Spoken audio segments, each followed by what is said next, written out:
Kolukkumalai fire ஆக்சிடென்ட்ல இறந்தவங்கள எல்லாமே tourist. அவங்கள ரெக்கவர் பண்ணது வந்து ஃபுல்லாகவே வந்து டோலி வச்சு தான் பண்ணாங்க. ஸோ இந்த மாதிரி இடங்கள் வந்து உண்மை மலை கிராமங்கள் வந்து இப்போ ஒரு எதுவுமே இல்லாத ரிமோட் வில்லேஜில் இது என்னவா இருக்குன்ற விஷயம் இருக்குல்ல, அப்போ தான் நாங்கள் இதை தேட ஆரம்பித்தோம்.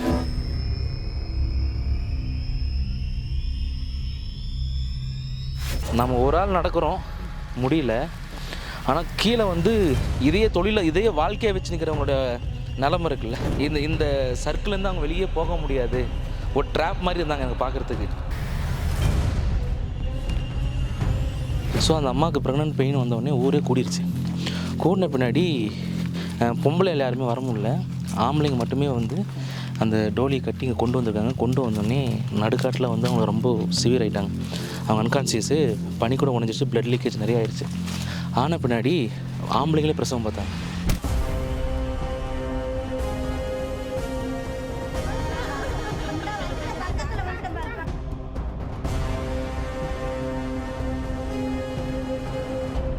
மம்மிஸ் இருப்பாங்க, மம்மிஸ் மாதிரி ஃப்ரீஸ் ஆகிட்டாங்க. அவங்களால நெந்திரி கூட முடியல. தூக்கிட்டு ஓடுறோம், ஏதோ அவங்களால பிரீத்தே விட முடியல. தூக்கிட்டு ஓடுறோம், ஓடி போய்ட்டு ஒரு ஆள் முன்னாடி ஊர்வலங்க ஓடி போய்ட்டு கேம்ப் ஃபயர் போடுறாங்க. எங்கெங்கே ஃபாரஸ்ட்டில் எங்கேயுமே கொளுத்த முடியாது. அவங்க ஒரு ஓப்பன் ஒரு போகும்போது ஒரு இடம் காமிக்கிறாங்க, கேம்ப் ஃபயர் போட்டு அவங்க உட்கார வச்சு அப்படி படுத்துருந்தாங்க. கொஞ்சமாக ஹீட்டு பட தான் அவங்க எந்திரிச்சே உட்காந்தாங்க.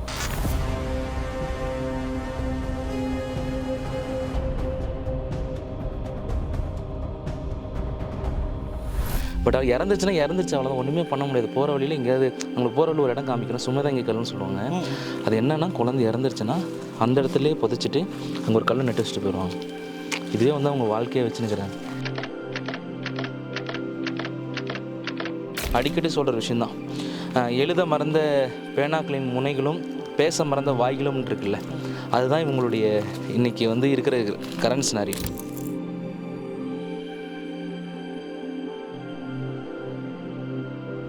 இந்த காட்டுக்குள்ளே நம்ம பயணிக்கிற இந்த ஒவ்வொரு நொடியும் வந்து அந்த வார்த்தையால் வந்து சொல்லவே முடியாது. நான் நடந்து போகிற இந்த பாதையில் வந்து எவ்வளோ உயிர் வந்து இறந்துருக்கு, ரத்தமும் சதையுமாக எத்தனோ உசுறு வந்து கேட்க நாதி இல்லாமல் இங்கே காணாமல் போயிருக்கு. இந்த நடுக்காட்டில் பிறந்து இறக்குற குழந்தைங்களுடைய கதறல் சத்தம் இந்த காட்டுக்கு மட்டும் தான் கேட்கும். இந்த காட்டை தாண்டி இந்த சவுண்டு யாருக்காவது கேட்டுச்சுன்னா இங்கே எல்லாமே மாறிடுறது தானே நிதர்சனமான உண்மை.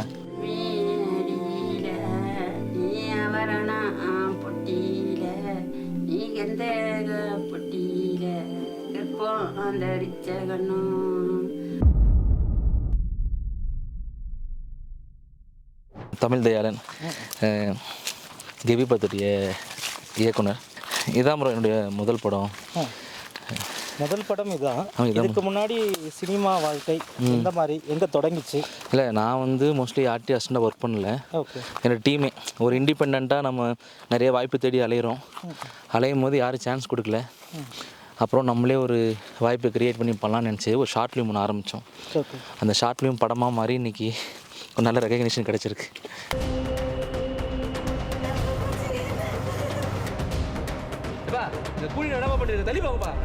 எல்லா டைரக்டருக்கும் முதல் படம் வந்து அவங்க எங்கேருந்து வந்தாங்க, அவங்களுடைய தாக்கம் என்ன, அந்த இது இருக்குல்ல, அதே மாதிரி தான் என்னுடைய வாழ்க்கையும் ஆரம்பிச்ச. என்னுடைய பேக்ட்ராப் எல்லாமே வந்து சேலம், அந்த ஹில் ஸ்டேஷன், அந்த பேக்ட்ராப்பில் தான்.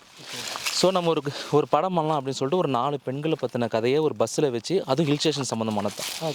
அந்த டைமில் தான் வந்து கொழுக்குமலை ஃபயர் ஆக்சிடென்ட் இருக்குல்ல, கொழுக்குமலை ஃபயர் ஆக்சிடென்ட் வந்து அப்போ தான் நடந்துச்சு. அப்போது என்னுடைய கேமராமேன் என்ன சொன்னான்னா, இந்த 4 லேடிஸில் வந்து ஒரு லேடிஸ் மட்டும் நம்ம கேரக்டராக எடுத்து பண்ணலாம் டோலியில். ஏன்னா கொழுக்குமலை ஃபயர் ஆக்சிடென்ட்ல இறந்தவங்கள எல்லாமே டூரிஸ்ட்டு. அவங்கள ரெக்கவர் பண்ணது வந்து ஃபுல்லாகவே வந்து டோலி வச்சு தான் பண்ணாங்க. ஸோ இந்த மாதிரி இடங்கள் வந்து உண்மை மலை கிராமங்கள் வந்து இப்போ ஒரு எதுவுமே இல்லாத ரிமோட் வில்லேஜில் இது என்னவா இருக்குன்ற விஷயம் இருக்குல்ல, அப்போ தான் நாங்கள் இதை தேட ஆரம்பித்தோம்.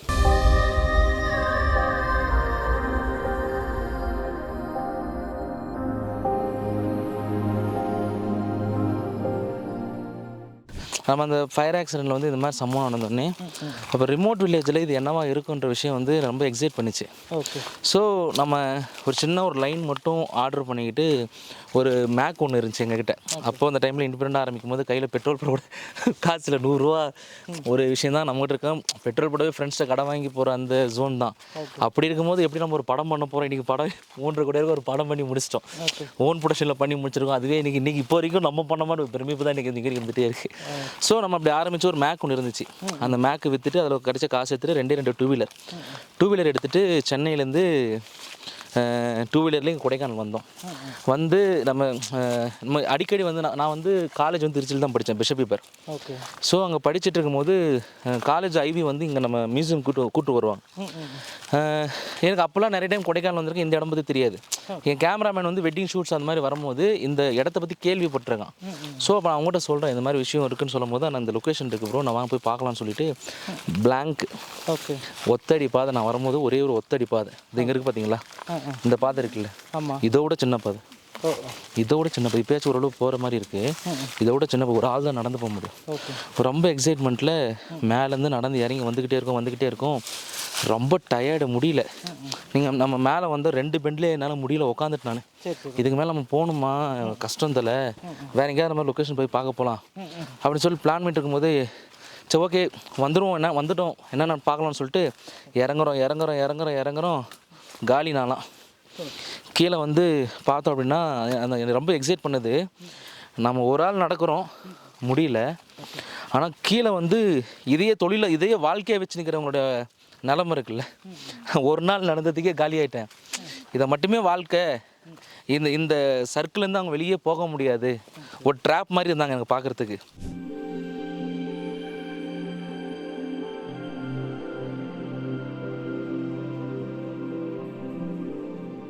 அங்கே இருக்கிற மக்கள்கிட்ட வந்து இந்த கதையை சொல்லி இந்த மாதிரி ஊரில் நடந்திருக்கா, எப்படி டிரான்ஸ்போர்ட்டேஷன், நம்ம ஒத்தடி பாதை தான், ஒரு ஹாஸ்பிட்டல் கிடையாது, எதுவுமே கிடையாது, எப்படி நீங்கள் ஒரு ப்ரெக்னென்ட் லேடிலாம் கொண்டு போவீங்கன்னு கேட்கும்போது எனக்கு ஒரு கதை ரொம்ப ஒரு மாதிரி டிஸ்டர்ப் பண்ணிருச்சு. என்னென்னா அங்கே ஒரு வீட்டில் வந்து ஒரு ப்ரெக்னென்ட் லேடி மிட் நைட்டில் ஒரு மணி வந்து ஒரு 12-1 மணி இருக்கும். அன்றைக்கி நைட்டு யாருமே வீட்டில் இல்லை, எல்லாம் தோட்டத்தில் காவலுக்கு போனோம்னா காவலுக்கு இருக்காங்க, வீட்டு ஆம்பளைங்க யாரும் வீட்டில் இல்லை. ஸோ அந்த அம்மாவுக்கு ப்ரெக்னென்ட் பெயின் வந்தோடனே ஊரே கூடிருச்சு. கூடின பின்னாடி பொம்பளையில் யாருமே வர முடியல, ஆம்பளைங்க மட்டுமே வந்து அந்த டோலியை கட்டி இங்கே கொண்டு வந்திருக்காங்க. கொண்டு வந்தோடனே நடுக்காட்டில் வந்து அவங்க ரொம்ப சிவியர் ஆகிட்டாங்க. அவங்க அன்கான்சியஸு, பனி கூட உடஞ்சிச்சு, பிளட் லீக்கேஜ் நிறைய ஆயிடுச்சு. ஆன பின்னாடி ஆம்பளைங்களே பிரசவம் பார்த்தாங்க. இங்கே இதெல்லாம் வந்து எங்கேயே கேள்விப்பட்டிருக்கோமோ நம்ம. ஆம்பளைங்களே பிரசவம் பார்த்து ஒரு குழந்தை வெளியே எடுத்தாங்க. அந்த குழந்தை வந்து ஒரு சைடு ஃபுல்லாக மச்சம், குழந்தை இறந்துருச்சு. ஒரு சைடு ஃபுல்லாக மச்சத்தோடையும் ஒரு சைடு ஃபுல்லாக நார்மலாக வச்சாங்க. ஏன்னா சிவன் பாதி சக்தி பாதின்னு சொல்லுவாங்கள்ல, அந்த மூமெண்ட்டில் அந்த குழந்தை அவ்வளோ க்யூட்டாக இருந்திருக்கு. அழகான குழந்தை நடுக்காட்டில் வந்து வாரி தோண்டத்துக்கு யாருக்கு அதுக்கு விருப்பம் இருக்குன்னு அப்போது பெற்றவங்க டோலியில் இருக்காங்க, குழந்தை செத்து போச்சுன்னு சொல்லிட்டு டோலி சுற்றி பேசுகிறாங்க. அந்தபடி மூமெண்ட் வந்து அவங்கள எப்படி இருக்குங்க. அப்போ இதுவே வந்து வாடிக்கையாக இருக்குது, இதுவே இருக்குன்னு இப்போது நம்ம ஒரு நார்மல் ஹாஸ்பிட்டலில் இருக்கோம், குழந்தைக்கு வந்து முடியல, வெண்டிலேஷன் பண்ணணும்னு சொன்னாவே நம்ம தூக்கிவாரி போட்டு அழுந்துருவோம், ஏதோ ஒன்று பண்ணுவோம். பட் அது இறந்துருச்சு அவ்வளோதான், ஒன்றுமே பண்ண முடியாது. போகிற வழியில் எங்கேயாவது நம்மளுக்கு போகிற வழியில் ஒரு இடம் காமிக்கிறோம், சும்மதாங்கி கல்லுன்னு சொல்லுவாங்க. அது என்னென்னா குழந்தை இறந்துருச்சுன்னா அந்த இடத்துலேயே புதைச்சிட்டு அங்கே ஒரு கல் நட்டு வச்சுட்டு போயிடுவாங்க. இதுவே வந்து அவங்க வாழ்க்கையை வச்சுன்னுக்கிறாங்க. அப்படி ஆமாம், இந்த காடு வந்து எத்தனை உயிரை வாங்கியிருக்குன்னு எனக்கு சொல்ல முடியல. அந்த ஒரு மூமெண்ட்டு தான் இருக்குல்ல. இப்போ நடந்து போகிற இந்த பாதை இருக்குல்ல, இந்த பாதையிலே சொல்கிறேன் நான். இப்போ இதே பாதையில் குதிரை வந்து சும தூக்கிட்டு இந்த பாதையில் தான் வரும். எல்லாமே இந்த பாதையை நம்பி தான் இருக்குங்க. ஒரு அத்தியாவசிய அடிப்படை இருக்குல்ல, எல்லாமே இந்த பாதையை நம்பி தான் இருக்குது.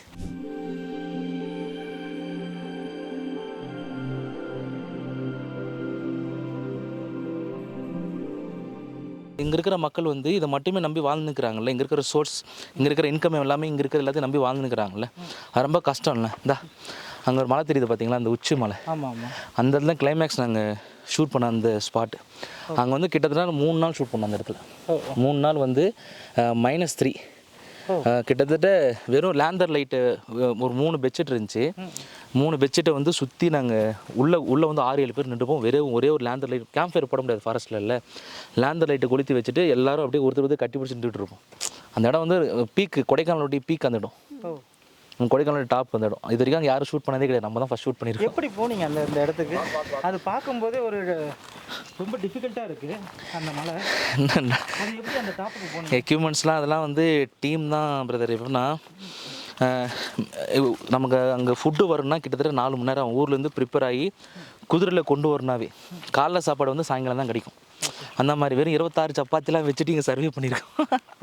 வெறும் 26, ஏன்னா நமக்கு ப்ரொடக்ஷனுக்கு நம்ம பெருசாக கையில் காசு கிடையாதுல்ல. நம்ம ஃபஸ்ட்டு ஸ்டார்ட் பண்ணும்போது 26 சப்பாத்தி, ஜாக்லின்னு, ஷீலா ராஜ்குமார், ஒட்டுமொத்த டீம் கிட்டத்தட்ட ஒரு 70 பேர் இருக்கும். அந்த உச்சி மேலே உட்காந்துக்கிறோம். சாப்பாடு கிடைக்குமா நல்லா வேண்டினே இருக்கிறாங்க சீக்கிரம். ஆனால் அதை தாண்டி எல்லாம் ஷூட்டிங் அலோவ் பண்ணுறது எனக்கு பெரிய விஷயம். 26 சப்பாத்தி வந்தோடனே நான், கேமராமேனு, கேமரா டீம்லாம் இருக்காங்கல்ல, எல்லாம் இப்போ என்ன பண்ண முடியும், நம்மளை நம்பி வந்தவங்க தான் முக்கியம் நமக்கு. அவங்க எதோ பெரிய சாப்பாடு வந்துச்சுன்னு நினச்சிட்டாங்க. சப்பாத்தியை பார்த்தோன்னே மனசே உடஞ்சிட்டாங்க பாவத்தை. அப்புறம் ஓகே அதையும் ஷேர் பண்ணி சாப்பிட்டுக்கிட்டாங்க. அதே மாதிரி 2வது நாள் ஷூட்டிங்லாம் வந்து நம்ம அசிஸ்டன்ட் டேரக்டர்ஸ் இருக்காங்களே, அசிஸ்டன்ட் டேரக்டர்ஸ் வந்து தண்ணி சாப்பாடுலாம் தலை மேலே வச்சு கீழேருந்து இந்த மாதிரி பாதை தான் இருக்குவாங்க. இதை விட அங்கே ரொம்ப மோசமாக இருக்கும் பாதை, அந்த உச்சமலைக்கு போகிறது. ஆமாம் ஹில் இருக்குல்ல, அந்த ஹில்லுக்கு நம்ம எல்லா ஆர்டிஸ்டையும் கூட்டிகிட்டு போகும்போது இருக்குல்ல, அந்த டிஃபிகல்ட்டி எவ்வளோ நேரம் எடுத்துக்கிட்டு? 1000 வருவோம் தான். அப்படியே போயிட்டு இங்கேயே பாதை இந்த மாதிரி போக வேண்டியது தான். அப்படியே போயிட்டு எவ்வளோ நேரம் எடுத்துக்கிது? எது அங்கே போய் ரீச் ஆகுது சொல்கிறீங்களா?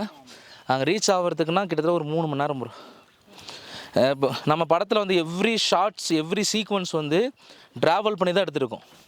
ஒவ்வொரு சீனும் நம்ம இந்த இடத்துல இருக்கிற பியூட்டிஃபுல்லான பிளேஸு, அந்த சம்பவம் நடந்த இடம் இருக்குல்ல, இப்போ நம்ம படத்தில் நடந்த ஒவ்வொரு சம்பவமும் இப்போ பனிக்கூடம் உடஞ்சுன்னா அந்த இடத்துல சம்பவம் நடந்திருக்கும். அது நமக்கு ஒரு ஆறாக இருக்கும்ல, லைக் இப்போ நம்ம அந்த இடத்துல போய் பண்ணால் அந்த சீன் அதை கேப்சர் பண்ணும்போது ஒரு ஃபீல் இருக்கும்ல.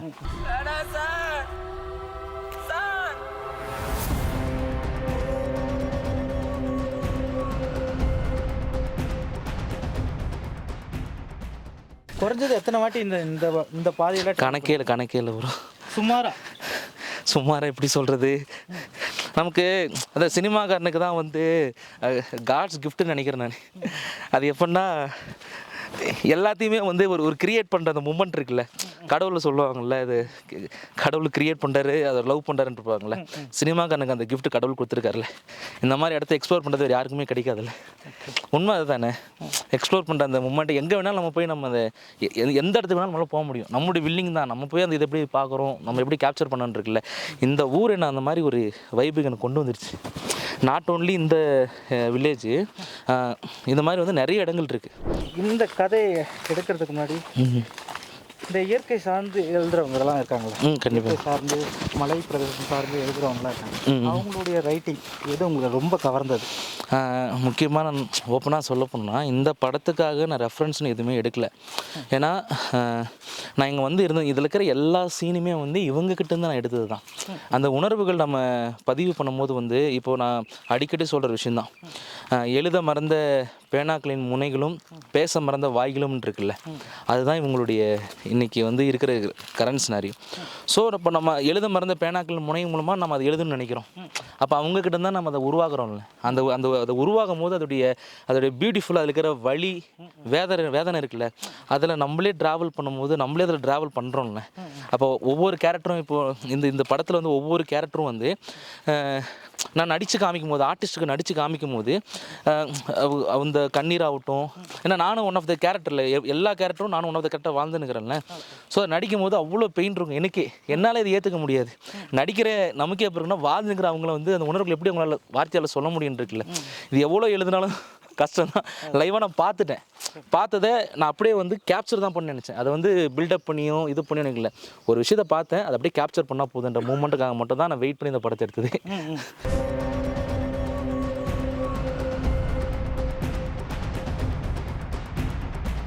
எழுத ஆரம்பித்து ஷூட் பண்ண ஆரம்பிச்சிங்களா? அப்போ நடந்த சம்பவங்கள் என்ன? ஷூட் பண்ண ஆரம்பித்தது உடனே முக்கியமாக இந்த பனிக்கூட சீன் இருக்குல்ல, பனிக்கூட சீன் ஷூட் பண்ணதை வந்து என்னால் வந்து மறக்கவே முடியாது. நம்ம இந்த பாதையில் நடந்திருக்கோம், பயணிச்சிருக்கோம், கதை எழுதும் போது பசங்களாம் இதில் நிறைய ட்ராவல் பண்ணிருக்கோம். அது வேறு ஆர்டிஸ்ட்டாக வந்து இதுக்கு அடாப்ட் ஆகுறாங்கல்ல, அடாப்ட் ஆகும்போது தான் இந்த இடம் தான். இங்கே வந்து நம்ம பனிக்கூட சீன் வந்து க்ரௌடு ஃபுல்லாக நிற்கிது. ஃபுல்லாக நம்ம பசங்க எல்லாருமே அங்கங்கே நின்றுட்டுருக்கோம். ஃபுல்லாக அந்த டைமில் நம்ம ஷூட் பண்ணும்போது ஹெவி ரெயின், ஸோ ரெயின் இல்லாத டைமும் வந்து நம்ம ஷூட் பண்ண முடியும். காட்டுக்குள்ளே எல்லாம் நடந்து வருவோம், வந்து இங்கே கேமரா வைக்கிறோம், வச்சோடனே அவங்க இப்படி ஃப்ரீஸ் ஆகிட்டாங்க. அந்த மம்மிஸ் இருப்பாங்கள்ல, மம்மிஸ் மாதிரி ஃப்ரீஸ் ஆகிட்டாங்க. அவங்களால எந்திரி கூட முடியல.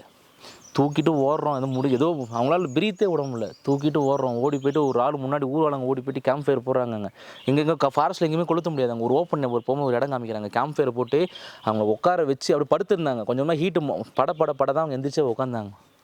அதெல்லாம் வந்து இந்த இடத்த சூஸ் பண்ணீங்க, ஏதாவது நடந்த சம்பவம் ஏதாவது? ஆமாம், இருக்குல்ல. இப்போனா இப்போது தூக்கிட்டு வரும்போது இப்போ சொமக்காரங்க எப்படின்னா இது வந்து இப்படி பார்த்தீங்கன்னா வச்சுக்கங்களேன், இந்த ஆக்சஸில் பார்த்தீங்கன்னா ஏற்றத்தில் எப்போயுமே வந்து டோலி எக்ஸாம்பிள் சொல்லணும்னா டோலி இருக்குல்ல, இதுதான் டோலினா இப்படி இந்த இதில் தான் டோலி போகும்.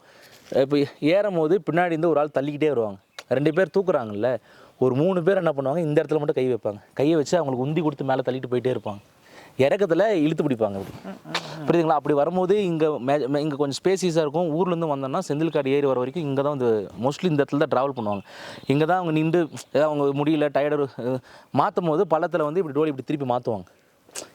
ஏற்றத்தில் போகும்போது மட்டும் டோலி மாற்றுவாங்க, இறக்கத்தில் வந்து இழுத்து பிடிச்சிப்பாங்க. அந்த மாதிரி இங்கே நிறைய சம்பவங்கள் நிறைய நடந்திருக்கு ப்ரோ. இப்போ ஒவ்வொரு ஸ்பாட்டையுமே நீங்கள் ஸ்கிரிப்டில் வந்து இந்த இடத்துல தான் இந்த சீன் அப்படின்னு இருக்கு எல்லாமே. இப்போ இதில் வந்து இப்போ வந்து தொட்டிக்கு தான் போயின்னுக்குறோம். புலிப்படுக்கும் பாறை, பள்ளம் எல்லாத்தையும் கிராஸ் பண்ணி தான் நம்ம வந்துட்டுருக்கோம். இப்போ ஒவ்வொரு இடத்துலையுமே அந்த அந்த அந்த ஊராட்களுடைய ட்ராமா இருக்குல்ல, லைக் எப்படின்னா ட்ராமானா எப்படி சொல்கிறதுனா, அவங்க இதில் பயணித்து ஒவ்வொரு இடத்துக்குமே வந்து அவங்களுக்கு ஒவ்வொரு இது இருக்கும். அதை கிராஸ் பண்ணும்போது அவங்களுக்கு ஒரு ட்ராமா ஒன்று க்ரியேட் ஆகும். பார்த்தீங்களா, அந்த மூமெண்ட் யார் ஆன்சர் தனித்தனியாக ஊராங்கிட்ட பேசி ஒவ்வொருத்தருக்கும் ஒவ்வொரு சினாரியோ நடந்திருக்கும். இப்போ எல்லாருக்கும் சேம் இப்போ நம்ம இவங்களுக்கு வந்து அவங்க கூட சொல்ல முடியாது, அவங்கள்ட்ட வந்து இவங்க கூட சொல்ல முடியாது. பட் அந்த விஷயத்தை வந்து நம்ம பர்சனலாக எடுத்து அந்த இடத்த நம்ம ரீக்ரியேட் பண்ணி அது அவங்களுக்கு ஒரு ரெஸ்பெக்ட் பண்ணுற மாதிரி இருக்கும்ல, அவங்களுக்கு ஒரு விஷயம் நம்ம கொடுத்த மாதிரி இருக்கும்ல. அவங்க வீட்டில் ஏதோ ஒன்று நடந்திருக்கும், அந்த படம் பார்க்கும்போது அவங்களுக்கு பர்சனலாக கனெக்ட் ஆகும்ல. அந்த ஒரு இடத்துக்காக மட்டும் தான் நம்ம ஹிடனாக நிறையவே வச்சுருக்கோம் ப்ரோ. இதில் நிறைய லைஃப்ஸ் இருக்குது ஹிடனாக. இதில்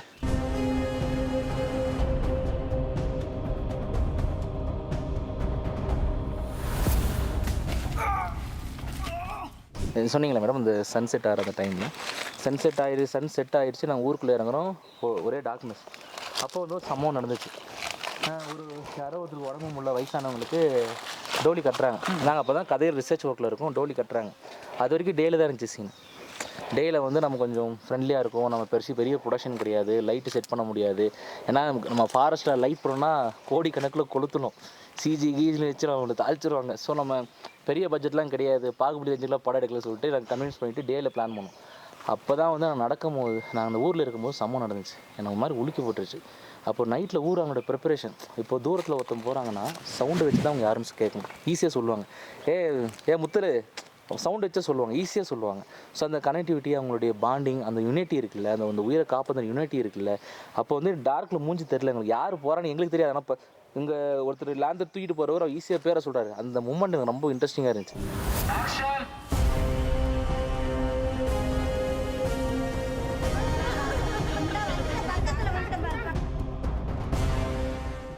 இல்லை, நம்ம அந்த ரேசிசம் காமிக்கக்கூடாதுன்ட்டு தான். இப்போ எப்படின்னா உண்மையாக எப்படின்னா மெயின் மோட்டிவ் அதுதான். ரேசிசம் வேணாம். நம்ம கெவி அப்படின்னா பள்ளம் அப்படின்ற ஒரு ஃபீல்டு இருக்குல்ல. இப்போ இந்த மக்கள் வந்து இன்னும் பள்ளத்தில் தான் இருக்காங்க, எப்போ மேலே வர போகிறாங்கன்ற ஒரு கேள்விக்காக தான் அந்த கெவின்ற வார்த்தைக்கு பள்ளம் தான் அர்த்தம். வெள்ளை கெவி அங்கே இருக்கிற அந்த உங்களுக்கு அந்த கொலாபரேஷன் இருக்குல்ல, அந்த ஒரு ஃபீல்டு இருக்குல்ல. ஸோ நம்ம அதை காமிக்க வேணாம். நம்ம வந்து அந்த மக்கள் பள்ளத்தில் இருக்காங்க, எப்போ மேலே வர போகிறாங்க. ஸோ அது ஒரு கேள்வியாக கேட்கணும்னு சொல்லிட்டு தான் நிறைய டைட்டில் யோசித்தோம், ஏகப்பட்ட டைட்டில் யோசித்தோம். பட் ஆனால் இந்த கெவியிலிருந்து இந்த டைட்டில், இந்த ஊருடைய டைட்டில் தான் இதுக்கு பெர்ஃபெக்டாக இருக்கும் அப்படின்ற ஃபீல் வந்து எங்கள் எல்லாருக்குமே அது வந்து ஒரே மனதாக ஒத்து போச்சு. டீம் யாருமே வந்து வேறு டைட்டில் நம்ம ஆப்ஷன் யோசிச்சா கூட, இப்போ வைரமு சார் கூட கேட்டார், வைரமு சார் வேறு ஏதாவது டைட்டில் வைக்கலாம்ல அப்படின்னு கேட்டார். இப்போது நிறைய பேர் கேட்டாங்க. பட் இதுலேருந்து எங்களால் வெளியே வர முடியல. ஸோ இதுதான் கரெக்டாக இருக்கும். நம்ம இந்த மக்களை பற்றி பேசுகிறோம். ஸோ இவங்களோட ரெப்ரசன்டேட்டிவாக இந்த பேர் இருந்துச்சு அப்படின்னா காலகாலத்துக்கு இந்த படம் எப்போ பார்த்தாலுமே அது ஒரு பதிவாக இருக்கும்ல. அதை மெயினாக மோட்டிவாக அதை நினச்சி தான் மேடம் வச்சுது.